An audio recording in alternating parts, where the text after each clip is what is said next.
আজকের গল্প মধুচন্দ্রিমা। এটা ওদের দ্বিতীয় মধুচন্দ্রিমা। বিতান আর রুষা বিয়ের 10 বছর পর আবার দুজনে মিলে বেরিয়ে এসেছে ওদের 4.5 বছরের ছেলে তাতানকে প্রথমবার একা রেখে। পুরুলিয়ার অযোধ্যা পাহাড়ের কাছে ছোট্ট একটা রিসর্ট, বন পলাশী। নামটা শুনেই রুষার বড্ড ভালো লেগে গিয়েছিল। নেটে জায়গাটার ছবি দেখেই ঠিক করে নিল যে ওরা ওখানেই যাবে। অবশ্য এই হুজুগের জন্য ওর ননদ নন্দাই দায়ী। ওরা জোর করে এক প্রকার ঠেলে পাঠিয়েছে বিতান রুষাকে। বাগনানে ওদের একান্নবর্তী পরিবার। সবার হেসেল আলাদা, কিন্তু তাও সবাই বেশ বেঁধে বেঁধেই থাকে। পূর্ণিমায় সত্যনারায়ণের সিন্নি পিতলের একটা বড় পাত্র থেকে সবাই কাড়াকাড়ি করে খায়। বছরে একবার পুজোর সময় বিশাল দলবল নিয়ে বেড়াতে যায়। এটাই ওদের মুখার্জি বাড়ির রেওয়াজ। তাই শ্বশুর শাশুড়ির কাছে আর্জিপত্রটা ননদ নন্দাইকেই দিতে, আর তাদের টিপছাপে মঞ্জুর হয়েছে ওদের দুদিনের জন্য শঙ্খচিল হওয়ার ছুটি। বিতানের অবশ্য নোনা জলের সমুদ্রই বেশি পছন্দের। তবে এবার অযোধ্যার বনপলাশেই পাহাড় আর জঙ্গলকেই বেছে নেওয়া হলো। রিসর্টের ভেতরটাও খুব পরিপাটি। চকচকে পালিশ করা উডেন ফিনিশ মেঝে, ঝকঝকে ঝিমছাম আসবাবে সাজানো। সবকিছু এতটাই নিখুঁত যে রুষা তার কপালের টিপটা খুলে ড্রেসিং টেবিলে আয়নাতে লাগিয়ে রাখবে সেটাও পারল না। পৌঁছে একবারই ফোন করবি, তার বেশি না। তোর শ্বশুর প্রেশারের ওষুধ ভুলে গেল কিনা, তোর শাশুড়ি মশারির 4টে খুঁট ঠিকমতো টাঙাতে পারলো কিনা, কাজের মাসে বিকেলটা ডুব দিল কিনা, তোর ছেলে মাংসের বদলে মাছ দিয়ে ভাত খাবে না বলে বায়না ধরলো কিনা। থেকে থেকে এসবের একদম খোঁজ নিবি না। সংসারী চিন্তাগুলো তোর ঘরের আলমারিতে তালা চাবি দিয়ে রেখে তবে যাবি। মনে রাখবি, এটা তোদের মধুচন্দ্রিমা। ননদ এমনটাই বলে দিয়েছে। ঘরে ঢুকেই বিতান অভ্যাস মতো টিভিটা চালিয়ে দিয়ে বরফের মতো সাদা টান টান বিছানায় নির্বিবাদে এলিয়ে পড়ল। দুদিনের ছুটি নেবে বলে গতকাল একটু বেশি রাত পর্যন্ত জেগে কাজ করেছে সে। বাগনানে নিয়মমাফিক করা ফোনটা রেখেই রুষা বলল, কি গো, গা ধোবে না? শুয়ে পড়লে ওভাবে। অনেকদিন পর তাতান নেই ওদের মাঝে। কেমন জানি অস্বস্তি হচ্ছিল ওদের দুজনেরই। তাতানকে টপকে আজকাল তেমন আর কথা জোগাড় করতে পারে না ওরা। বিতান একটা সিগারেট ধরিয়ে বলল, তুমি আগে ফ্রেশ হও, আমি খাবারটা অর্ডার করি। রুষার ছোট বোন তুলি ফ্লোরিডাতে থাকে। গত বছর ওখান থেকে বডি ওয়াশ নিয়ে এসেছিল। তাতে নাকি আছে দুর্লভ কী সব ভেষজ ফুলের নির্যাস। প্রাণে ধরে কখনো ব্যবহার করতে পারেনি বাহারি বোতলে রাখা ওই মায়াবী তরলটা। আজ খুব আড়ালে সেটা বার করলো। সাথে কলকাতার নিউ মার্কেট থেকে বড় সাত করে কেনা আর একবারও পরতে না পারা একটা ঘন নীল রঙের শাটিনের রাত পোশাক। গুনগুন করে দুকলি গান গাইতে গাইতে বাথরুমে ঢুকলো। আহা, শাওয়ার তো নয়, যেন ঝর্ণা। সেই জলে মেলে ধরল একখানি অবয়ব, আরেকটি মন। প্রথমে ধুয়ে ফেলল পথের রোদ ধুলোবালি, তারপর সযত্নে তুলে ফেলল গোমরামুখ কেজবরের জন্য জমিয়ে রাখা অভিমান আর না বলা কথাদের ভিড়। একটা রাতচরা পাখি কি অদ্ভুত একটানা সুরে ডাকছিল। রুষার মনে হলো আজ অনেক মেয়ে ঘুরে আসুক আর নিয়ে আসুক তুমুল বৃষ্টি। সোদা গন্ধে ভরে উঠুক ওর আর বিতানের ব্যক্তিগত বাসরঘর। ধবধবে টাওয়ালে কোকড়া চুলের গোছা জড়িয়ে যে বেরিয়ে এলো সে অন্য রুষা। তার আসল ঠিকানা বনপলাশী আর আসল নাম বনকুসুম। বারান্দায় দাঁড়িয়ে নিচু স্বরে কথা বলছিল বিতান। ফোন তো নয়, যেন সতীন। ইদানিং একটু বেশি ব্যস্ত হচ্ছে সে। একটা গার্মেন্ট কোম্পানিতে সেলস ডিপার্টমেন্টের উচ্চ পদে চাকরি করে বিতান।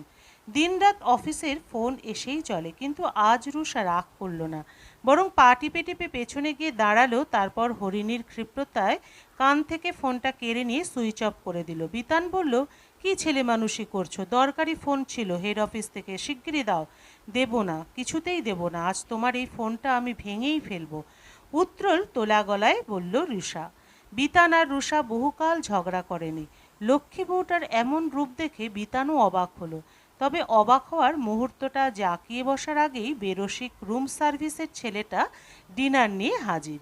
বেশি কিছু না, নরম নরম রুমালি রুটি, মাখা মাখা শাহি চিকেন, স্যালাড আর শেষ পাতে একটু ক্যারামেল পুডিং। অন্যদিন প্রায় যুদ্ধ করে ছেলেকে খাইয়ে পাতপুরানি খেয়ে অর্ধেক পেট ভরে যায় রুষার। তাই আজকে নিজেকে বেশ মহারানী মনে হলো ওর। বিতানের খুব খিদে পেয়েছিল, তাই হাউমাউ করে খেয়েই বাথরুমে ঢুকলো। রুষার নিজের ক্যারামেল পুডিংয়ের এক টুকরো মুখে দিতেই মনে পড়ে গেল বিতান মিষ্টি খেতে কত ভালোবাসে। কলেজে ওর থেকে 2 বছরের সিনিয়র ছিল বিতান।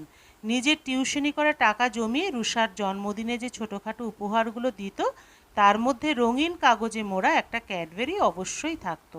ওদের ক্যান্টিনে একটা ভাঙা বেঞ্চ ছিল, সেখানে বসে রঙিন কাগজের ভেতর থেকে টলটলে প্রেমের এক টুকরো খাওয়াতো রুষাকে, আর 2 টুকরো চালান করতো নিজের মুখেই। রুষা কপট রাগ দেখাতো বটে, তবে মনে মনে হাসতো বিতানের ছেলে মানুষেতে। ওই ছেলে মানুষগুলো হারিয়ে গেছে, তবে আজ ও সেসব টেনে বার করে আনবে পরতের পর পরত সরিয়ে। তাই ক্যারামেল পুডিংটা অমৃতের মতো খেতে হলেও রুষা সরিয়ে রাখলো বিতানের জন্য। একদিন যেমন সরিয়ে রেখেছিল নিজের ভাগের বুক ভাঙা কান্না শুধুমাত্র তার বিতানকে সামলানোর জন্য। বিয়ের 4 বছর পরে ওদের কোনো বাচ্চা হচ্ছিল না। তখন ওরা একসাথে একটা লড়াই করেছিল। দুজনেরই কিছু শারীরিক সমস্যা ছিল, অনেক ওষুধ, ইঞ্জেকশন, উৎকণ্ঠার বিপদসংকুল জঙ্গলে হাত ধরাধরি করে বেরিয়েছে একটা বছর। ব্যয়বহুল চিকিৎসার পর অনেক কাঠ খড় পুড়িয়ে প্রথমবার মা হচ্ছিল সে। তখন ওর 2.5 মাস চলছিল। হঠাৎ সর্বনাশী এক মাঝরাত রক্তের সমুদ্রে ভাসিয়ে দিয়ে ছিনিয়ে নিয়ে গেল ছোট্ট প্রাণটা। সেদিন ওই অসহায় রাতে নিজের গর্ভের একটি অসম্পূর্ণ সন্তানের মৃত্যুশোকের থেকেও ওর পায়ের কাছে গুটিয়ে বসে থাকা 30 বছরের ছেলের ফুপিয়ে ফুপিয়ে কান্না তাকে বেশি কষ্ট দিয়েছিল। তছনছ হয়ে গিয়েছিল রুষার ভেতরটা। তারপর সব ভুলিয়ে তাতান এলো, আর তাতান আসার সাথেই বিতানের মধ্যে এলো এক বিশাল পরিবর্তন। সে হলো বাবা, আর শুধুই এক কর্তব্যপরায়ণ বাবা। তার জীবনের একমাত্র কেন্দ্রবিন্দু তাতান, আর একমাত্র ধ্যান জ্ঞান সেই তাতানের জন্য এক নিটোল ভবিষ্যৎ গড়ে দেওয়ার স্বপ্ন। এই স্বপ্নের পেছনে দৌড়াতে দৌড়াতে একে একে সাফল্যের ছোট ছোট দ্বীপ দখল করেছে সে। তবে ওই দ্বীপের মাঝখানের জলে হাবুডুবু খেয়েছে ওর আর রুষার গা ঘেঁষাঘেঁষি করা দাম্পত্যের সহজ সমীকরণটা।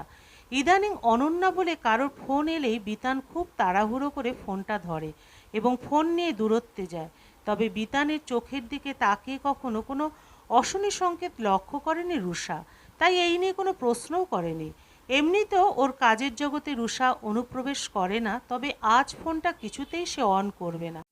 রুষা হালকা করে চোখে দেয় ঘন কাজলের টান, ঠোঁটে মেখে নেয় মিষ্টি গোলাপি রং, গলায় পরে বিয়ের প্রথম বছর বিতানের দেওয়া হৃৎপিণ্ডের আকৃতির একটি সোনার পেন্ডেন্ট। ওর মাঝখানে একটা রুবি ঠিক যেন জমানো এক ফোঁটা রক্তবিন্দু। ঘরের আলো এমনিতেই মৃদু, চাঁদের আলোটা আতিশয্যের মতো ছড়িয়ে পড়েছিল। ভিজে চুল থেকে টাওয়েলটা খুলে বাইরে মেলে দিতে গিয়ে ওর চোখ আটকে গেল উল্টো দিকের কটেজের বারান্দায়। 2টো ছেলে মেয়ে হাতে হাত দিয়ে ঘন হয়ে আসছিল দুজন দুজনের কাছে। ছেলেটার হাতে সিগারেট, মেয়েটা ওর হাত থেকে মাঝে মাঝে সিগারেটটা নিয়ে ধোঁয়ার রিং ছুটছিল পাশে দাঁড়ানো ছেলেটার মুখে। তারপর খিলখিল করে হেসে ওর গায়ে ঢলে পড়ছিল। এর মধ্যে মেঘে মেঘে গলায় ছেলেটা গান ধরল, আর মেয়েটার মনে মাদুল বেজে উঠল। কোমর দুলিয়ে শরীর হেলিয়ে দুজনে মিলে যেন স্বাদ নিতে লাগলো নেশা ধরানো রাত আর জ্যোৎস্নার সবটুকু। হাঁ করে দেখতে দেখতে রুষার মনে হলো এরা বোধহয় তাদের মতো স্বামী স্ত্রী নয়। সংসারের ডালে বাসা বাঁধা পাখিদের এমন মহোৎসব থাকে না। ভেতরে এসো, কি একটা পড়েছো তাই পরে আবার বাইরে দাঁড়িয়ে আছো। টান খেলো রুষার চাঁদিয়াল ঘুড়িটা বিতানের ধমকের ঠেলায়, তবে দমল না, ঠিক সামনে এসে দাঁড়ালো বিতানের। তারপর সোহাগ শিকলের মতো নিজের হাতগুলো ওর ঘাড়ির ওপর তুলে দিয়ে জিজ্ঞাসা করলো, কেমন দেখাচ্ছে আমায়? শুধু চোখ অনাবৃত থাকলেও মন দেখতে পায় না। দেখতে পারলে বিতান দেখত রুষার সেই মরিয়া ডুবসাঁতার, যা দিয়ে ও পার হতে চায় ওদের মাঝখানের জলটুকু, পৌঁছাতে চায় বিতান নামক দ্বীপে। বিতান উত্তরে বলল, 1 প্লেট ক্যারামেল পুডিংয়ের দাম 350 টাকা, নষ্ট করেছো কেন? এবার রুষার গলায় সত্যিই কান্নারা দলা পাকালো। ছেলে মেয়েগুলোর বানভাসানি প্রেম দেখে ঈর্ষায় বিতানের তার অভিনব নীল পোশাক আর আনুষঙ্গিক সাজসজ্জার প্রতি উদাসীনতায় এবং সর্বোপরি ক্যারামেল পুডিংয়ের ভেতরে রেখে দেওয়া ভালোবাসা বুঝতে না পারার অক্ষমতায় রুষার মন জুড়ে নিম্নচাপের প্রবল ঘূর্ণাবর্ত তৈরি হলো। ছিটকে গেল সে। জঘন্য খেতে, তাই পারিনি পুরোটা শেষ করতে। ফোন নেবে না? দাঁড়াও, এনে দিচ্ছি। নিজের হ্যান্ডব্যাগে লুকিয়ে রেখেছিল বিতানের ফোনটা। নিজেই সেটা অন করতে গিয়ে দেখলো নীল কাঁচটাতে ভেসে উঠেছে অনন্যার 16টা মিসড কল। সংসারের গোপন দেওয়া নেওয়ার খেলায় কে যে কখন মেতে ওঠে কে জানে। মাথা তার আগেই গরম ছিল, কিন্তু এবার যেন বুকের মধ্যে কী সব বেঁকে চুরে গেল। বর্ষা বল্লম দিয়ে খামচে খুবলে দিল কেউ নরম মাটি। মুহূর্তের মধ্যে পেরিয়ে গেল মাঝির 10টা বছর, পেরিয়ে গেল তাদের বাগনানের বনেদি বাড়ি, পেরিয়ে গেল তাতানকে। ওর মনে পড়ে গেল ওর এক বান্ধবী সৌমিকে।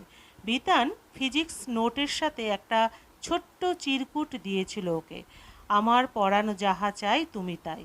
সেদিন যেন ওর গায়ে এক বালতি লাল কাঁকড়া ছেড়ে দিয়েছিল কেউ, আর প্রথমবার বুঝেছিল যে বিতান তাকেও ভালোবাসে। তবে আজ কাঁকড়ার বদলে যেন শরীরে এসেছে শঙ্খচূড়ের বিষ। বিতান কিছু বোঝার আগেই পাগলের মতো ঝাঁপিয়ে পড়ল ওর বুকে, বড় বড় নোকের আঁচড়ে ব্যতিব্যস্ত করে তুলল হতবাক তরুণকে। অনন্যাকে? কার সাথে প্রেম করছিস তুই বিতানদা? বিতান হো হো করে হেসে বুকে টেনে নিল ওর পুরনো বউকে। আদর মাখা গলায় বলল, পাগলি, এটা অনন্যা নয়, অনন্য।